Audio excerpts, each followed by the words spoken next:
Feed Your Family Tonight podcast. Each week, we are serving up motivation and inspiration to help you get weeknight dinner on the table, letting you recapture a little calm in the crazy. And now, your host, speaker, author, and married mother of four, Mariefiebach.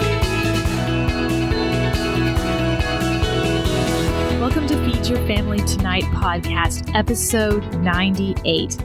I'm your host, Mariefiebach, and I am so happy to be here with you today. Today, we're going to talk about one of my favorite ingredients, and that is lemons. But before we dig deep into all things yellow, acid, and yummy, I want to say thank you to those of you who have taken the time to write a review in Apple Podcasts. I read every one of them, and they mean the world to me. But more importantly than that, they help others learn about Feed Your Family Tonight. And I want to highlight a couple of them today. The first one is from Jack RN19. Love, love, love Feed Your Family Tonight. I've been listening for about a year now, and I look forward to every episode. I have a toddler, so every tip and recipe doesn't apply to my life right now, but I'm just tucking it away for later. Jack RN19, you are going to be ready when your kids get big and life starts getting extra crazy. The next one I want to read is from Sarah 2332. What a gem. I'm a faithful listener to Marie's podcast. She's so down to earth, gives great tips every episode, and makes me feel more like I can continue to put meals together for my family, that they don't have to be crazy hard and can still be healthy. As a full-time working mom of three littles during pandemic times, she has been a lifesaver. No fluff, pleasant, friendly voice, and great practical tips. Subscribe now. Sarah, thank you so much. I can't tell you how much I appreciate your kind words. I feel like if you are a working mom of three littles, then you are a hero. I'm hoping that I'm here to help you bring a little bit of calm to that crazy. Today, we're going to kind of talk about one of my favorite ingredients, and that is lemons. My parents have gotten the daily newspaper from our local publisher every day for as long as I can remember. And when they read it, if they see an article that they think I will enjoy, they'll save it for me and show it to me when I'm over at their house for family dinner. And years ago, the local college basketball team was in the NCAA Sweet 16. And there was an article with the wife of the head basketball coach. So she was kind of a local celebrity. The reporter was asking her all sorts of questions and then asked her for a recipe. And my mom saved the article for me because she knew that I loved recipes. But one question the reporter asked her was, what is something that you always have in your refrigerator? As I read that article, I immediately thought, okay, well, what's something that I always have in my refrigerator? And immediately I'm like, well, I have milk and I have eggs and I always have lettuce, but those are all kind of bore and blah. And then I thought, I always have lemons. And lemons are much more fun to talk about than milk and eggs and lettuce because there are so many things that you can do with lemons. If you are not someone that always has a lemon or two in their refrigerator, I'm hoping after today's podcast, you'll consider going out and buying a lemon the next time you're at the grocery store. Because lemons can transform almost anything from good to great. I have a habit with lemons. After I had one of my kids, I don't even know which kid it was, I was having these horrible night sweats. And I started taking a lemon and cutting it in half and squeezing half of a lemon into a 1-quart mason jar and then filling it to the top with water and taking it upstairs to my bedroom every night before I went to bed. And I would drink a little bit before I go to bed. But then the next morning when I would wake up, I would drink the rest of that quart of lemon water. And I have kept that habit going for as long as I've had kids. I love lemon water. It's one of my essentials. I have been known to carry lemons with me in my carry-on bag so that I can always have a lemon in the hotel and mix it with a bottle of water so I can have my lemon water every day. Lemon water is something that I have every day if I can help it. And then when my refrigerator gets down to just 2 or 3 lemons, I kind of get a little panicky and I look at the calendar to make sure that I'm going to be going to the grocery store in the next couple of days because I never want to be without lemons. Lemons are really, really versatile because you can use the zest and you can use the juice.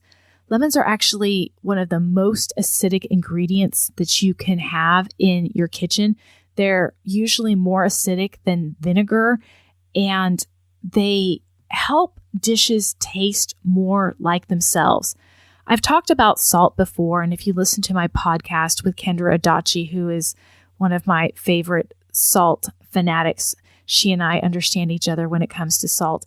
When you salt food properly, it doesn't taste salty, but it tastes more like the food should taste. You get more of its essence when you salt it. And adding an acid, especially lemon juice, can do the same thing. So if you're someone that is trying to cut back on sodium, you want to be adding more acid to your foods because it's going to give your foods so much more flavor and they're going to taste more like themselves. Now, adding lemons to foods can make them taste quote unquote lemony. And sometimes that is a really good thing. As much as I love lemons, I'm really not afraid of anything tasting lemony.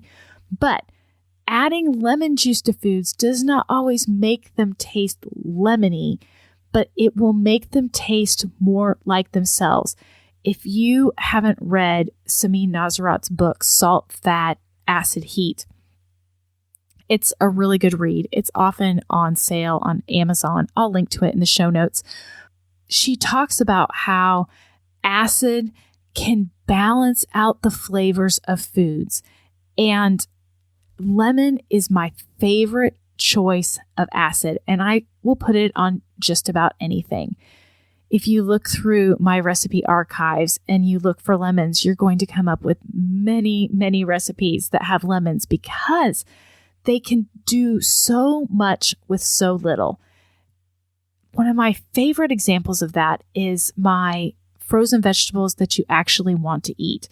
I employ the technique of steam frying, where you take a bag of frozen vegetables and you put them in a skillet with a little bit of fat, butter, oil, whatever, a little bit of fat and some water, and you let the vegetables cook and steam with the water. And then you lift the lid, let the water evaporate, and then you let them brown on the bottom in the fat, and you get these brown bits, and you have vegetables that are well cooked, and then you add some fresh lemon zest, and that bright, fresh pop of lemon takes simple frozen bagged vegetables from something that are okay to something that you think, wow, what is this? They taste so good. One time I was at my mother's for dinner and she had made asparagus and she had roasted the asparagus with olive oil. But on the stovetop, she had toasted some breadcrumbs with some herbs and a little bit of butter. And she tossed the asparagus with these crunchy toasted breadcrumbs and then squeezed a fresh lemon over the top of it all. And you get that little pop of acid and that crunch with the toasted, crispy asparagus. And it created a vegetable that was just so good because everything was all in balance. You had crunchy, you had chewy, you had that bright acid, and you had the herby flavors, and all of those things work together. And lemons are a key part of that. When you're talking about lemons, there's kind of 3 pieces to the lemon. You have the zest, which is the very outer part of the skin. You have the pith, which is the white part of the peel. And then you have the inside flesh and juice of the lemons. Most of the time, when you are cooking with lemons, you're using the zest or the juice or a combination of both. But occasionally, you want to bring in that pith. And there are 2 recipes that I have made that really bring in the pith. The pith imparts a little bit of bitterness. And when you talk about the flavors that your tongue can taste, you can taste salty, it can taste sweet, it can taste bitter, it can taste sour, and it can taste umami. And that bitter flavor is something that as a kid we often shy away from. But as our palates grow and as we get older, that bitter flavor is what brings in nuance to the foods that we eat. Beer is an example of something that adds bitterness. The hops make a beer bitter. If you get into some of those IPAs, they're really, really hoppy and really, really bitter. And as an adult, we tend to be drawn more towards the bitter than we ever did when we were a child. When you make a piccata, you are using the entire slice of the lemon, and that bitter pith is part of what balances out and rounds out the dish. Now, the piccatas that I make, I am not an Italian, so this is probably not authentic, but the type of piccatas that I make, I will usually make with chicken, or my favorite thing is really with shrimp, and I'll just saute whatever protein that I have, and then I will deglaze the pan with a little bit of white wine or broth, and then add in some capers and some whole sliced lemons. And you're getting the flavor from the zest, you're getting the bitterness from the pith, and you're getting the acid from the juice inside the flesh. And that combination of that slightly bitter with the salt and the acid is what gives my version of piccata its fully balanced flavor. And you need that bitterness of the pith. The other time that you need the bitterness of the pith is in something like a marmalade. Have you ever had orange marmalade where it has the orange rinds in it? When my sister got married, gosh, it's been 10 years ago now, she got married in February.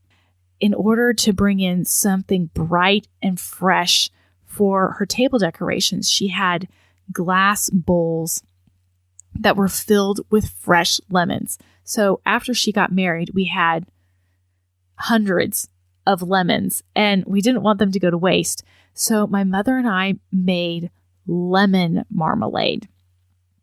And it's important with marmalade to get that bitterness of that white pith part, because that's part of what creates the balance. That's part of the reason why orange marmalade is so good, is you get that bitterness to balance out the sweetness of the jelly.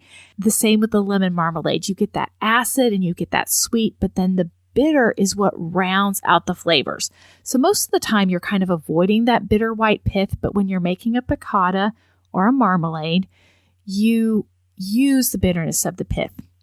Now, when we are talking about the whole lemon, again, with the zest, there's lots of ways that you can get lemon zest. My favorite is with a microplane grater. For me, it is an essential kitchen tool. I find it to be something that I grab in the kitchen several times a week because it takes the outer layer of the lemon off without getting any of that white pith. I'll link to my favorite microplane grater in the show notes. If you don't have a microplane grater, no problem. You can take a vegetable peeler and just peel off the very outer part of the lemon, or you can use the smallest holes of a box grater. If you're doing that, you're going to want to take that peel and chop it really finely with a chef's knife, but it totally works. But if you're like me and use lemons frequently, invest in a microplane grater. You won't regret it. It's a kitchen tool that I can't live without in my kitchen. Then when we look at the juice, there's lots of different ways that you can get the juice. The easiest thing is to cut it in half and just squeeze it. But I find I can never get all of the juice out. And so sometimes I will just take a fork and use it like a reamer. A lemon reamer is a tool that has a point with little grooves on it that you can stick inside a half of a lemon and twist, and it will break open all of the different little pieces of flesh inside the lemon and help it release its juices. But you can totally do it with just a fork, or you can use a lemon juicer, and they have all different kinds of lemon juicers. My favorite is just a little handheld press that you put the lemon cut side down in, and then you just squeeze the two pieces together. I'll link to one in the show notes. I've had one for years and years and years, and I use it every day in my kitchen because I use it to squeeze my lemon for lemon water. And it helps you get all of the juice out of the lemon. So use a microplane zester for the zest. Use a fork or a reamer or a lemon press to get the juice out. If you are someone who is juicing a ton of lemons, you can get lemon presses that have a weighted handle and you can juice hundreds of lemons in an hour. You can get electric juicers, although most of the electric ones that I have tried, and I've tried several, don't really work that well. I find that the hand ones work much better. I feel like you can get more juice out of them.